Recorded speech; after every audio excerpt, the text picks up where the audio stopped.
Doctor గారు, dengue తగ్గిన తర్వాత కూడా ఇతర అనారోగ్య సమస్యలు వస్తాయని అంటున్నారు. ఇది నిజమేనా?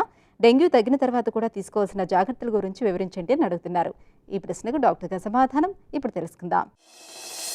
డెంగ్యూ జ్వరం తగ్గిన తర్వాత దానికి సంబంధించినంత వరకు వేరే కాంప్లికేషన్స్ రావడం అనేది అరుదండి. డెంగ్యూ అనేది ఒక జనరల్గా సెల్ఫ్ లిమిటింగ్గా ఉండేటువంటి ఒక కండిషన్.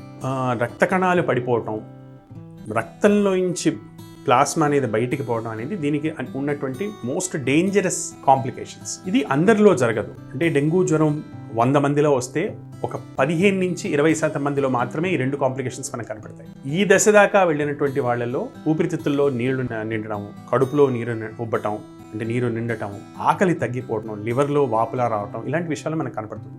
సో వీళ్ళలో మాత్రమే అది పూర్తిగా తగ్గడానికి కొంచెం సమయం పడుతుంటుంది. 2 నుంచి 4 వారాల వరకు సమయం పడుతుంది.